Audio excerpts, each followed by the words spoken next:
काञ्चनशलाकया चक्षुरुन्मीलितं येन तस्मै श्रीगुरुवे नमः। परं गुरुभ्यो नमः। परम्पराचार्यगुरुभ्यो नमः। सकलकलुषविध्वंसकं श्रेयसां परिवर्धकं धर्मसम्बन्धकं भव्यजीवमनः प्रतिबोधकारकमिदं शास्त्रं श्रीतत्त्वार्थसूत्र अपरनाम मोक्षशास्त्रनामधेयम्। अस्य मूलग्रन्थकर्तारः श्री सर्वज्ञदेवास्तदुत्तरग्रन्थकर्तारः श्री गणधरदेवा प्रतिगणधरदेवास् तेषां वचोऽनुसारमासाद्य श्रीमत् उमास्वामी आचार्यदेवैर्विरचितम्।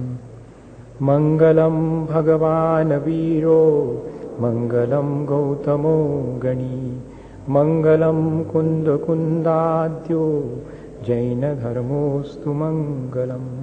सर्वमङ्गलमाङ्गल्यं सर्वकल्याणकारकं प्रधानं सर्वधर्माणां जैनं जयतु शासनं।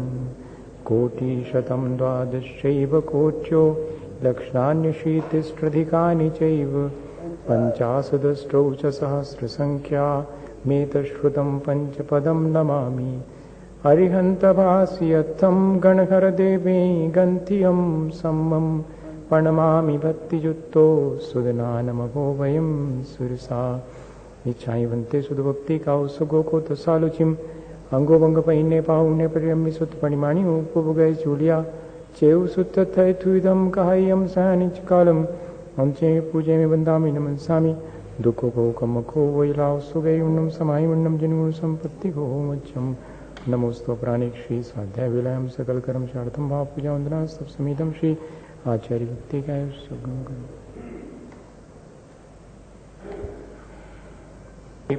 स्वपरमत विभावना पटुमतीभ्या सुचरितपोनिधिभ्यो नमो गुरुभ्यो गुणगुरुभ्या शक्ति सुगुण समग्रे पंचव्याचारकरण संदर्शे शिष्यानुग्रह कुशले धम्मायरी सदा वन्दे। गुरुभक्ति संयमेन या तरन्ति संसार सायरं घोरं छिन्नन्ति अट्टकं मम जन्म मरणं न पावयन्ति ये नित्यं व्रतमन्त्रहोमनिरता ध्यानाग्निहोत्राकुला षट्कर्मा विरतास्तपोधनधना साधुक्रिया साधुवा शीलप्रावरणा गुणप्रकरणाश्चन्द्रार्कतेजोधिका मोक्षद्वारकपाटपाटनभटा प्रीणन्तु मां साधुवा। गुरुवः पान्तुनो नित्यं ज्ञानदर्शननायका चारितारणो गंभीरा मोक्षमार्गोपदेशका। ईशावन्ते हरिभक्तिका सुखो को दशालुचिम समनानुसमदंस समचरिताणं पंचव्याचारणमार्याणं आयरादिसुदनानोपदेशाणं वज्रायाणं तीराणगुणपालनयाणं सोसाउनं सयनिचकालं चे पूजे वृंदावनं स्वामी। दुखो को कमको वैलाओ सुगै उन्नम समाय उन्नम जिनगुण संपत्ति को मज्जम। मोक्षमार्गस्य नेतारं भेत्तारं कर्मभूव्रतां ज्ञातारं विश्वतत्त्वानां वन्दे तद्गुणलब्धये। भगवान महावीर स्वामी की, आचार्य उमा स्वामी महाराज की, आचार्य गुरुवर विद्यासागर मुनि महाराज की।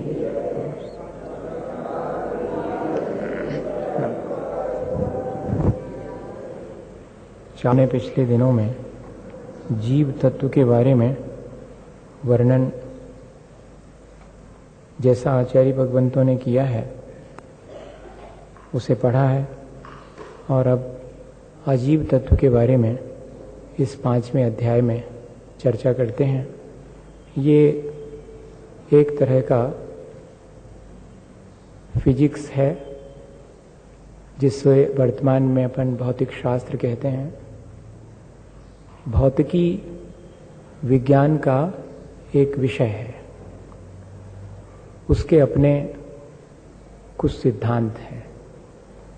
वे सिद्धांत जो वैज्ञानिकों ने अपने प्रयोग के द्वारा खोजे हैं हमें आश्चर्य होता है ये जान करके कि हमारे आचार्यों ने अपने ज्ञान के द्वारा उन सब बातों को पहले से ही जान लिया था। अजीब तत्व का विस्तार कितना हो सकता है और कैसा है, ये सब इस अध्याय में हमें पढ़ने मिलेगा। वैसे इस पूरे लोक में दो ही एंटिटीज हैं, दो ही चीजें देखने में आती हैं, लिविंग और नॉन लिविंग, जीव और अजीब। लेकिन अजीब में भी 5 भेद हैं: पुद्गल, धर्म, अधर्म, आकाश और काल। आज की भाषा में जिसे हम matter, medium of motion, medium of rest, time और स्पेस, इन सब के बारे में जिस तरह से विज्ञान बात करता है, वैसे ही उमा स्वामी आचार्य महाराज भी बात करते हैं। इन 5 अजीब द्रव्यों में टोटल तो पूरे यूनिवर्स को बनाने में 6 द्रव्यों का सहयोग है, जिसमें एक लिविंग है, जीव है, बाकी सब नॉन लिविंग है। इन नॉन लिविंग में, अजीब में भी 5 में से एक ऐसा है जिसमें कि आकार, जो प्रदेश हैं वो बहुत नहीं है, एक प्रदेशी है, इसलिए उसे इन 5 से अलग रखा गया है। 5वें अध्याय के पहले सूत्र में इसे शामिल नहीं करेंगे, 39वें सूत्र में जाकर के उसे शामिल करेंगे। हम कंफ्यूज ना हो कि 4 ही का वर्णन क्यों किया जा रहा। वे 4 बहुत प्रदेश वाले हैं और उनमें से एक काल, एक प्रदेशी है, इसलिए उसे उन 5 के साथ शामिल नहीं किया। पर वास्तव में 5 द्रव्य अजीब हैं। प्रदेश किसे कहते हैं? एक परमाणु जितना आकाश घेरता है उसे प्रदेश कहते हैं। या कि यही परिभाषा ठीक है। एक परमाणु जितना आकाश में प्रदेश, जितना क्षेत्र घेरता है उसे प्रदेश कहते हैं। ऐसे बहुत से प्रदेश जिसमें हैं वे बहुप्रदेशी कहलाते हैं। उन्हें हम अस्थिकाय कहते हैं। काय के मायने यहां पर शरीर न लेकर के आचार्यों ने काय के मायने हैं मल्टी स्पेस पॉइंट। प्रदेश, बहुत प्रदेश होना, ये कहलाता है काय। और अस्थि मतलब हैं, एग्जिस्ट करते हैं। तो जिसमें बहुत प्रदेश हैं वो अस्थिकाय कहलाता है। अस्थिकाय अजीब में से तो 4 हैं और एक जीव अस्थिकाय है। इस तरह से 5 अस्थिकाय हैं, 6 द्रव्य हैं, 7 तत्व हैं, 9 पदार्थ हैं। बहुत प्रदेश जिसमें हैं उसे अस्थिकाय कहते हैं। जो निरंतर अपने पर्यायों के साथ परिवर्तनशील है उसे द्रव्य कहते हैं। और जो समान रूप से पाया जाता है, भाव रूप है, उसे तत्व कहते हैं। और पदेन अर्थते इति पदार्थ, जो जानने का विषय बनता है उसे पदार्थ कहते हैं। जीव अस्थिकाय है क्योंकि वह बहुत प्रदेश वाला है। जीव द्रव्य है क्योंकि वह अपनी अपनी पर्याय के अनुरूप परिणमन करता रहता है, इसलिए वह द्रव्य भी है। हम सब जीव द्रव्य हैं। जितने लोग हैं उनका अपना इंडिविजुअल एक एक द्रव्य है, लेकिन हमारे भीतर जो जीवत्व भाव है वो सबके भीतर समान है, वह कहलाएगा जीव तत्व। और जीव पदार्थ हम सब जानने के विषय हैं, ज्ञेय बनते हैं, इसलिए वह जीव पदार्थ कहलाएगा। जीव अस्थिकाय, जीव द्रव्य और जीव तत्व और जीव पदार्थ, इनमें इस तरह अपने को डिफ्रेंशिएशन भी आचार्यों ने दिया है। अब हम शुरू करते हैं। अजीब काया धर्माधर्माकाश पुद्गला। धर्म, अधर्म, आकाश और पुद्गल, ये 4 जो नॉन लिविंग हैं, अजीब द्रव्य हैं, ये बहुत प्रदेश वाले होने से अस्थिकाय कहलाते हैं। इन्हें अजीब काय भी कहते हैं।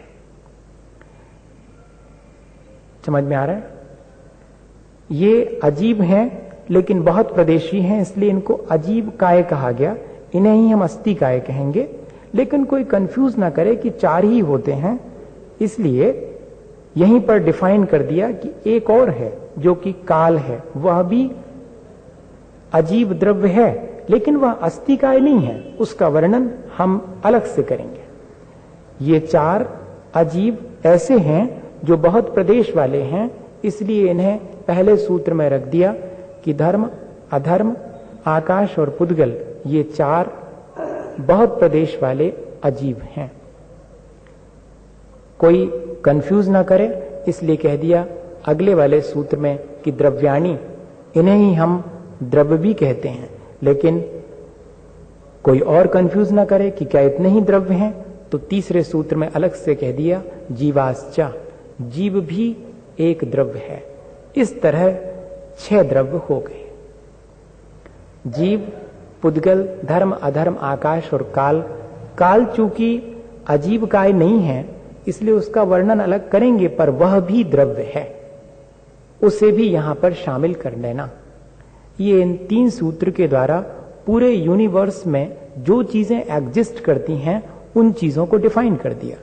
आचार्य भगवंत थोड़े से में बहुत बड़ी बात कहते हैं।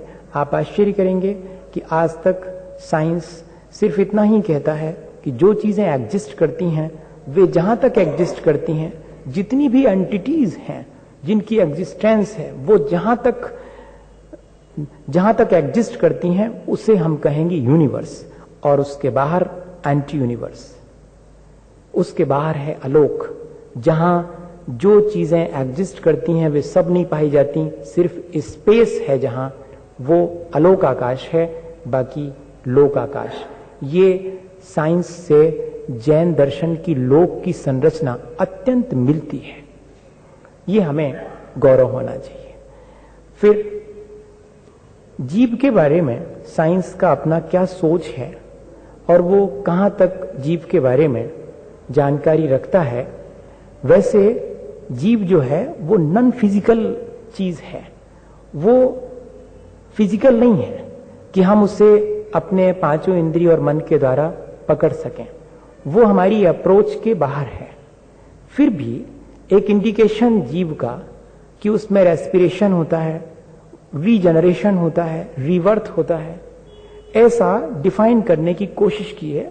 जहां क्वेश्चन उठा है कि व्हाट इज लाइफ, जीवन क्या है, तो उस प्रश्न के उत्तर में विज्ञान के पास इतना ही जवाब है कि जिसमें रेस्पिरेशन होता है और जो रीजनरेशन की पावर रखता है वो सब कोई एक अभौतिक तत्व है जिसे कि जीव नाम दें तो दिया जा सकता है। एक और उन्होंने नई बात और खोज के रखी कि the more intelligent animal had a higher charge than the lower form. जो छोटे जीव हैं उनके पास पावर कम है वनस्पति की बड़े जीवों की अपेक्षा। वो पावर क्या चीज है? वो कह रहे हैं कि the babies were born with a definite charge और after death the charge vanished. एक कोई भी बच्चा पैदा होता है तो एक निश्चित पावर के साथ, एक निश्चित चार्ज के साथ पैदा होता है, एक निश्चित इलेक्ट्रिक के साथ पैदा होता है, और जब वो मरण को प्राप्त होता है तो वह चार्ज खत्म हो जाता। वो चार्ज क्या चीज है? अपन विचार करें तो हमारे भीतर शरीर को कांति देने वाला एक शरीर और है। ये जो मोटा शरीर है उसके शरीर को कांति देने वाला एक शरीर और है, तेजस शरीर, जिससे कि हमारे शरीर में हीट है। तो कहीं ऐसा तो नहीं कि विज्ञान ने उस चीज का भी इंडिकेशन दिया? वो कहते हैं कि जिसमें ऑरा है, जिसमें कि एक एनर्जी फील्ड है, तो समझना कि वहां जीवन है। कभी कभी अजीब में भी एक ऑरा दिखाई पड़ता है, एक इलेक्ट्रोडायनेमिक फील्ड दिखाई पड़ता है, एक चार्ज दिखाई पड़ता है उसके चारों तरफ। वो क्या चीज है? तो वो कहते हैं कि जो अजीब किसी जीव के कांटेक्ट में आ गया होगा उसका तो ऑरा हो सकता है, बाकी का ऑरा नहीं होगा। इससे मालूम पड़ता है कि जीव है। मुझे सिर्फ ऐसा कह के इस बात का विश्वास दिलाना है कि भले ही विज्ञान के पास जीव के बारे में कोई स्पष्ट अवधारणा ना हो, लेकिन उसकी इस तरह की बातें हमें ये विश्वास दिलाने में मदद करती हैं कि जीव है। हमारे यहाँ तो जिसके अंदर परसेप्शन और नॉलेज है, जिसके अंदर जानने और देखने की सामर्थ्य है, वो जीव है, और जिसमें जानने देखने की सामर्थ्य नहीं है वो अजीब है। ऐसी परिभाषा हमेशा से बनी हुई है।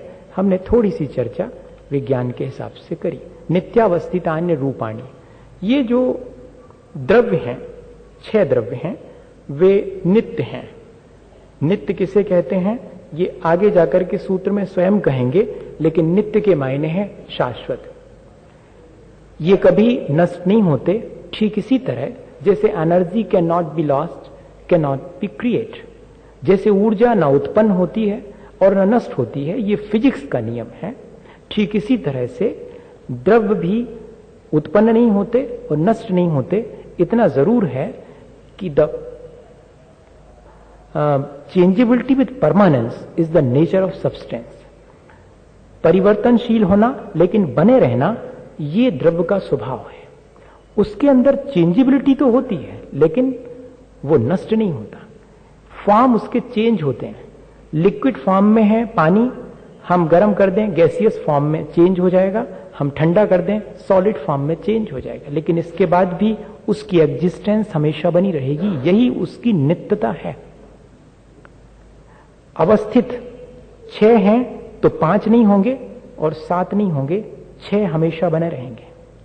इसलिए परसिस्ट इन नंबर, वे हमेशा उतनी ही संख्या में बने रहते हैं, अवस्थित हैं और अरूपी हैं। सभी द्रव्य तो अरूपी नहीं है। एक द्रव्य को छोड़कर शेष द्रव्य अरूपी हैं। इसलिए सामान्य रूप से कथन कर दिया कि द्रव्य अरूपी हैं, लेकिन रूपिणः पुद्गलाः। सिर्फ एक पुद्गल को छोड़ करके पुद्गल रूपी है, शेष सब अरूपी हैं। टच, टेस्ट, कलर और स्मेल, जिनमें ये 4 चीजें नहीं होती, रूप, रस, गंध और स्पर्श जिसमें नहीं होता उसे अरूपी कहते हैं, और जिसमें रूप, रस, गंध और स्पर्श होता है उसे हम रूपी कहते हैं।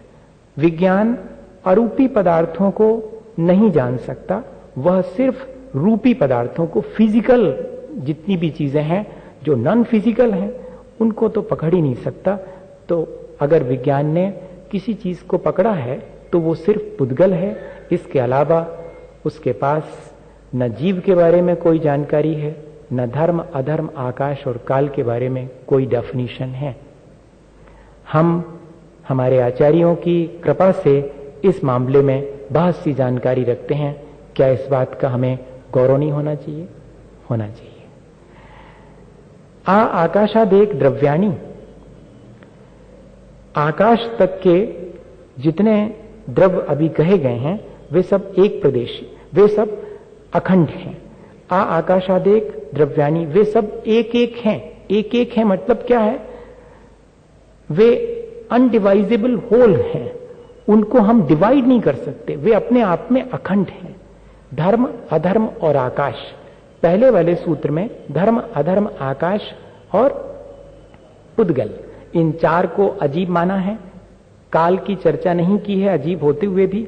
तब हमें उसी संदर्भ में लेना है इस सूत्र को कि जो हमने पहले 4 अजीब कहे उनमें आकाश तक पुद्गल को छोड़ करके, यानी धर्म, अधर्म और आकाश, ये 3 द्रव्य कैसे हैं? अखंड हैं। ये डिवाइजेबल नहीं है, इनको आप अलग अलग डिवाइड नहीं कर सकते। ये अपने आप में हमेशा हर जगह अखंड ही बने रहते हैं। निष्क्रियानि च, ये निष्क्रिय हैं। निष्क्रिय के मायने हैं नॉट मूवेबल बट चेंजेबल। इनमें परिवर्तन तो होता रहता है लेकिन ये मूव नहीं करते। ऐसा नहीं है कि वहां कहीं धर्म द्रव्य है और वो यहां आ जाएगा, या यहां कहीं अधर्म द्रव्य है वो वहां चला जाएगा। इस तरह का मूवमेंट नहीं होता धर्म, अधर्म और आकाश में, इसलिए इनको निष्क्रिय कहा गया। निष्क्रिय के मायने ऐसा नहीं समझ लेना कि इनके भीतर चेंजेस नहीं होते, इनमें हमेशा चेंजेस होते रहते हैं, क्योंकि changeability with permanence is the nature of substance. हर द्रव्य का स्वभाव है कि वो अपने गुण और पर्यायों से परिवर्तनशील है, परिवर्तित होता रहता है। असंख्य प्रदेशा धर्माधर्मैक जीवा नाम, धर्म अधर्म और एक जीव में असंख्यात प्रदेश हैं। प्रदेश हम पहले समझ चुके हैं, आकाश का बहुत सबसे छोटा हिस्सा, उसे हम प्रदेश कहते हैं। ऐसे असंख्यात प्रदेश धर्म अधर्म और एक जीव के हैं। एक जीव चाहे वो चींटी के शरीर में रहे, चाहे हाथी के शरीर में रहे, छोटी अवगाहना से लेके बड़े से बड़े महामत्स्य की अवगाहना वाला क्यों ना हो, उसमें हमेशा असंख्यात प्रदेश ही रहेंगे। हम इस बात को कैसे समझें? तो एक पावर होती है फाइननेस की और एकोमोडेशन की, ये दोनों चीजें इसके भीतर हैं। आकाश में इस तरह की क्षमता है कि वो कितनी भी चीजों को एक साथ अवकाश दे सकता है, स्पेस दे सकता है, जगह दे सकता है। और द्रव्य में ऐसे परिणमन करने की शक्ति है कि वो अत्यंत सूक्ष्म से सूक्ष्म परिवर्तन कर सकता। इसलिए असंख्यात प्रदेशी जीव एक चींटी में भी समा जाता है, और अगर बड़ी अवगाहना हो 500 धनुष की, तो उसमें भी असंख्यात प्रदेश के साथ वहां भी उपस्थित रहता है। एक जीव में हमेशा किसी भी स्थिति में असंख्यात प्रदेश रहेंगे, और लोक भी असंख्यात प्रदेशी है। धर्म द्रव्य और अधर्म द्रव्य यह भी असंख्यात प्रदेश वाले हैं। मैंने लोक कहा है, ध्यान रखना, आकाश नहीं कहा। आगे जाकर के कहेंगे आकाशस्य अनंता, आकाश तो अनंत प्रदेश वाला है। उसमें कितने स्पेस पॉइंट हैं? कहते हैं कि अनंत हैं। इसमें पर्याप्त है इतना ही समझना। लेकिन पुद्गल में संख्या संख्याश्च पुद्गला नाम, पुद्गल में तो संख्यात प्रदेश भी हैं, असंख्यात प्रदेश भी हैं और अनंत प्रदेश भी हैं। हम सब लोग इस बात को बहुत अच्छे से जानते हैं कि कोई भी एक छोटा सा टुकड़ा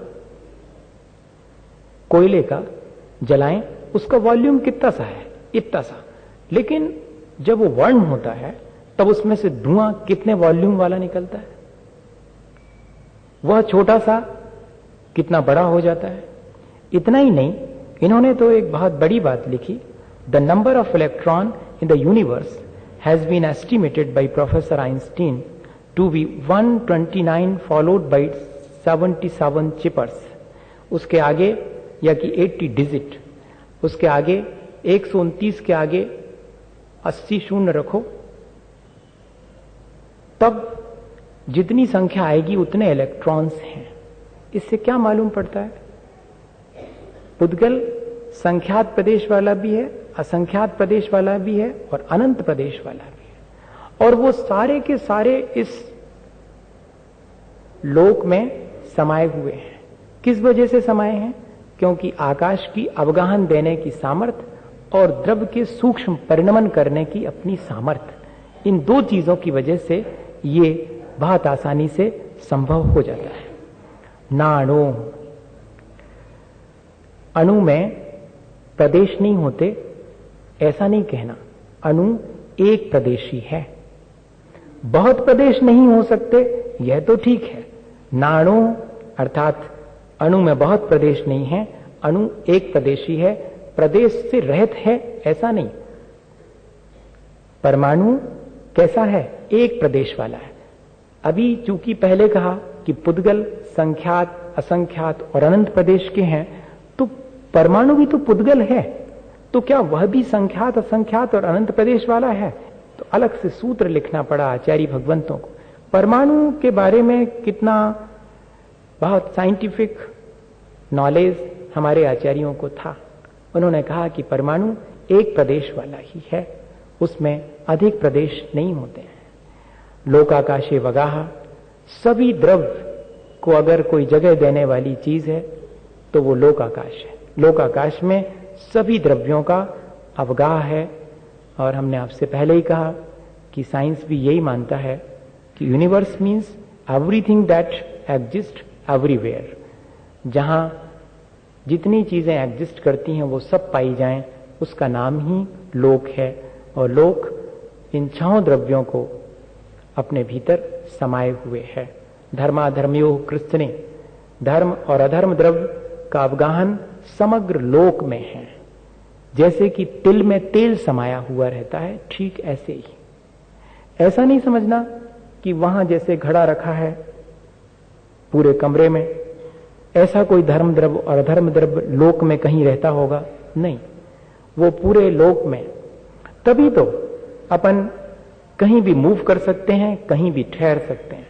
अभी आगे आएगा कि ये धर्म और अधर्म द्रव्य हमारे जीवन में क्या मदद करते हैं, इनका अपना फंक्शन क्या है। इन सब के फंक्शन भी दिए हैं, इन सब की डेफिनेशन तो नहीं दी है, पर इनका फंक्शन दिया है। जैसे इलेक्ट्रिक की कोई डेफिनेशन नहीं होती, इलेक्ट्रिक के फंक्शन होते हैं, ठीक वैसी ही साइंस की भाषा ये भी है। इनकी कोई डेफिनेशन नहीं है, इनके फंक्शन है कि ये ऐसा फंक्शन करता है। तो ऐसे ही धर्म और अधर्म द्रव्य पूरे लोक में समाये हुए हैं, कहीं एक जगह नहीं है, सर्वत्र हैं वो।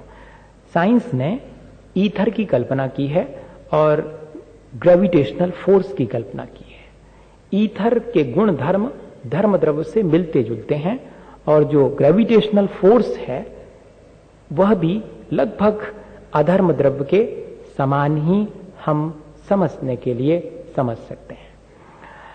आज का अध्याय मान के चलिएगा कि यदि आपने ये मान के चला है कि ये तो बहुत ट्रेडिशनल चीजें हैं, बहुत परंपरागत है तत्वार्थ सूत्र, तो ऐसा नहीं है।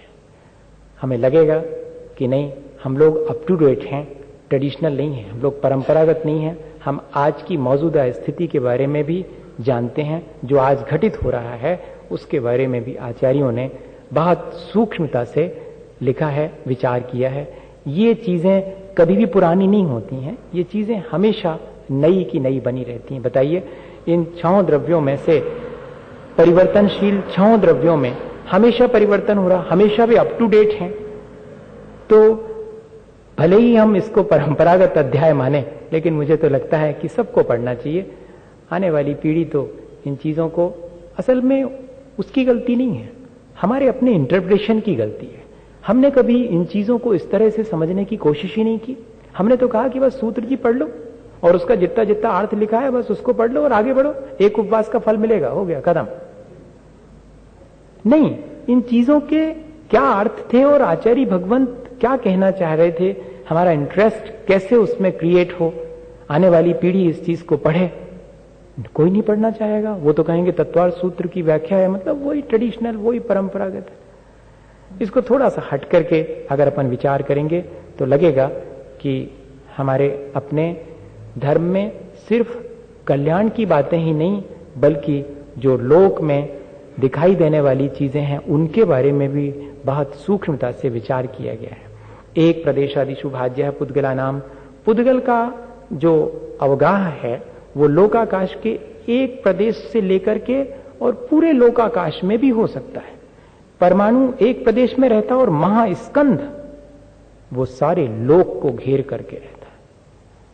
इसलिए एक प्रदेश से आदि लेकर के पुद्गल लोक सर्वत्र लोक में व्याप्त होकर के भी रह सकता है। ये पुद्गल के बारे में कहा गया। असंख्य भागादिषु जीवानाम, जीवों का जो अवगाह है वो लोकाकाश में कितना स्पेस घेरेंगे वो, तो कहते हैं असंख्यात प्रदेश ही। तब फिर प्रश्न उठता है कि अगर वे लोक में मात्र असंख्यात प्रदेश घेरेंगे तो ऐसा कैसे संभव है कि एक चींटी में भी उतने ही असंख्यात प्रदेश उसने घेरे हैं और एक बहुत बड़े शरीर में भी उतने ही घेरे हैं।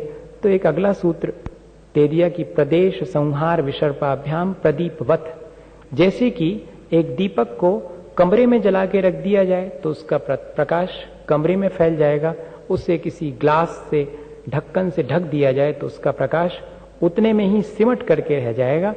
ठीक इसी तरह वह असंख्यात प्रदेश वाला जीव जब चींटी के शरीर में प्रवेश करता है या अपने शरीर को उस रूप में बना लेता है, तब उसके असंख्यात प्रदेश उतने में ही समा जाते हैं। जब वो बड़े शरीर को प्राप्त करता है तब उसमें भी पूरे शरीर में वो समाये रहते हैं। ऐसा नहीं समझना कि हमारा जो जीव है वो इस शरीर के किसी एक हिस्से में है, नहीं, पूरे शरीर में असंख्यात प्रदेश जीव के विस्तार को प्राप्त हैं। बोलिए आचार्य गुरुवर विद्यासागर मुनि महाराज